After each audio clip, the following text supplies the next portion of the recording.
tanggal 30 untuk 3 bulan ke depan. Misalnya 30 September untuk 3 bulan ke depan. Berarti Septembernya dihitung apa enggak? Enggak. Bayar sewa tanggal 30 September untuk 3 bulan ke depan. Berarti Septembernya dihitung apa enggak? Enggak. Bulan depannya. Tapi kalau bayar sewa tanggal 1 September untuk 3 bulan ke depan, Septembernya dihitung karena tanggal 1. Iya, jadi hati-hati ya. Perhitungan tanggal-tanggal itu juga penting kalau akuntansi. Awal dan akhir itu. Iya. Dan biasanya ngitungnya misalnya kayak ini diterbitkan tanggal 11, berarti ngitung 1 itu mulai tanggal 12. Ya. Biasanya gitu. Paham? Sekarang itu. Pokoknya jangan dulu kalau udah lihat banyak angka-angka dia diperhatikan soalnya yang ditanyakan apa, terus dilihat lagi apa aja yang diketahui. Kadang-kadang banyak kayak gitu sebenarnya yang dipakai misalnya cuma disuruh bikin laporan laba rugi, nah berarti kan yang komponen neraca nggak kepakai kan, cuman buat ngecek aja. Kira-kira tahu nggak detail nggak mana yang punya laba rugi, mana yang kalau misalnya pertanyaannya cuma laba rugi, ya. Itu kan kadang cuma buat ngecek aja. Kira-kira mbak tahu nggak ini memang yang punyanya laba rugi yang mana kayak gitu. Oke. Ada lagi yang ditanyakan? Ini kita masuk ke kalau dari data tanggalnya dari tanggal 30, enaknya 29 atau 28 tetap aja nggak dihitung gitu. Maksudnya? Ini kan 1 September kan, berarti kan dihitung 1 September. Nah kalau seandainya dari 28, berarti dihitung nggak?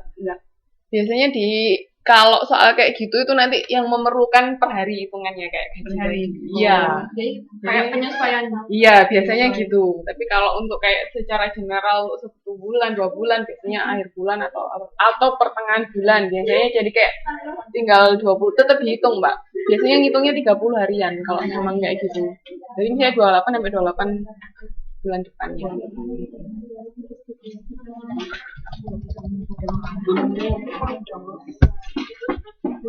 Dulu udah pernah sekarang.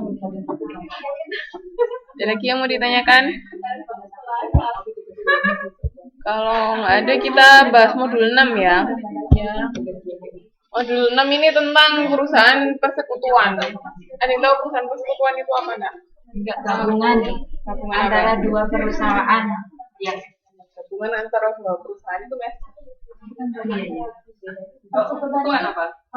Gabungan antara orang-orang yang nggak bisa ya. Modal misalkan modal bareng-bareng jadi satu gitu kan. Dari berbagai usaha. Berbagai usaha atau mana?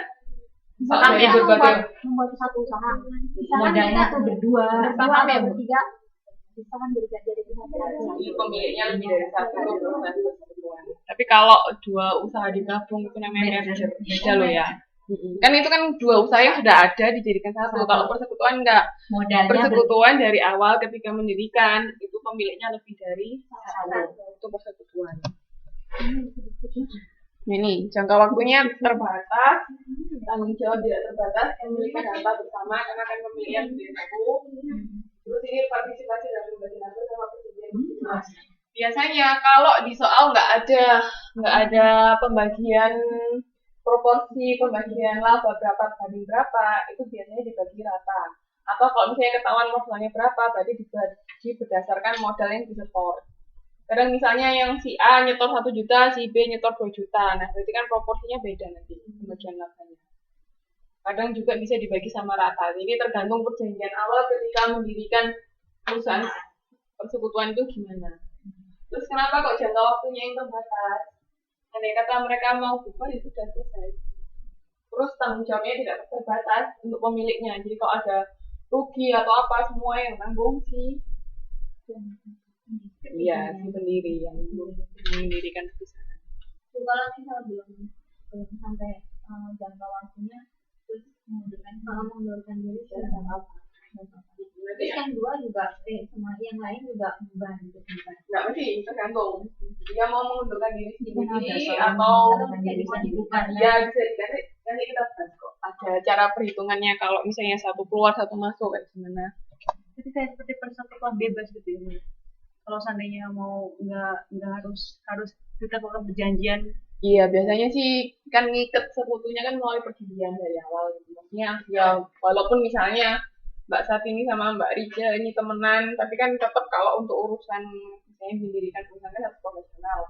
Teman ya teman. Iya, gitu. Kalau begitu bikin perusahaan ya bikin perusahaan ya tetap bikin perjanjian. Biasanya ada perjanjiannya apa enggak? Misalnya sampai berapa tahun nanti dievaluasi lagi, bikin perjanjian baru, biasanya kayak gitu. Ini ada contoh pembentukan persekutuan tanggal 21 Oktober Alif Budi sama Kiki untuk membentuk persekutuan diberi nama Agusi. Modalnya Alif nyetor tanah sama bangunan, Budi nyetor barang dagangan, Kiki nyetor uang tunai. Cara catat jurnalnya gimana? Dia menyetorkan modal. Itu tugas tutor. Caranya tuh jurnalnya gimana? Ada yang bisa nggak? Kali kan kita kan harus ditulis satu-satu ya. Iya, satu-satu. Ali nyetor tanah sama bangunan. Budi nyetor barang dagangan. Gampang loh ini. Gampang. Ayo. Jangan lihat dulu gampang loh. Kalau pertama kali nyetor modal gimana nyaturnya? Kas. Yakin kas? Modal. Yakin kas? Ya Ali kas. Modal. Si Ali kas. Si Ali dapetnya apa? Modal. Modal di dapet tak? Kas. Dapetnya Ali apa? Beban dapatnya tanah bangunan 12 gitu, tanah bangunan. Dapetnya Ali Tanah bangunan. 2 juta 2 juta 12 juta setengah. Terus kreditnya modal. modal Ali 12 juta setengah. Terus kalau Budi Dapatnya barang dagangan. kreditnya Modal. Budi. Kalau di persekutuan dikasih tambahin nama sekutunya ya. Jadi kita modal siapa ya bisa membedakan bisa membedakan ini punya sekutu yang mana. Terus kalau Kiki Dapatnya uang tunai. kasnya 8 juta. Dari Kiki baca di depan. kas pada modal. Kalau mau dijadikan satu bisa kayak gini. Jadi dapatnya apa langsung tulis, terus kreditnya apa. Tapi kalau mau dipisah-pisah juga boleh. Paham? Gampang tuh ini? Nggak susah kan? Gampang tuh, insya Allah. Kamu bisa besok biasanya buka. Oke, sekarang lihat halaman 6.7. Aku udah jauh banget.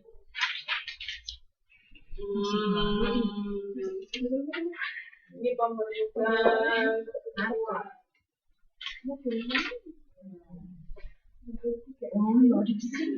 Nah ini Pak Ahmad memiliki perusahaan melati.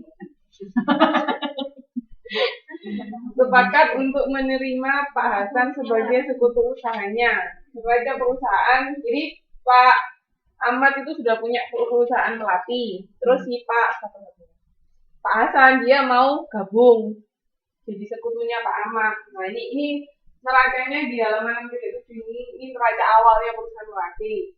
Nah terus keduanya sepakat untuk memasukkan seluruh aktiva dan utang perusahaan melati sebagai aktiva dan utang persekutuan. Jadi aktiva sama utang semua bakalan jadi punyanya persekutuan Pak Ahmad sama Pak Hasan. Jadi kayak ditransfer gitu loh. Kan awalnya kan cuma miliknya Pak Ahmad, tapi begitu Pak Hasan gabung, aktiva sama utang ini dipindahkan buat si persekutuannya Pak Ahmad sama Pak Hasan tadi. Oke, nah terus habis gitu, nah ini sekarang ini kan di neraca itu kan ada aktiva. Aktiva itu kan kadang-kadang nilainya bisa berubah, ya kan? Anggapannya kayak misalnya emas itu kan nilainya juga fluktuatif. Nah ini juga aktiva sama kayak gitu, kayak tanah, bangunan, apa-apa kan nilainya hari ini sama besok bisa berubah. Nah ketika mau memasukkan Pak Hasan sama mau bikin neracanya yang baru, neraca persekutuan itu harus dinilai kembali aktivanya.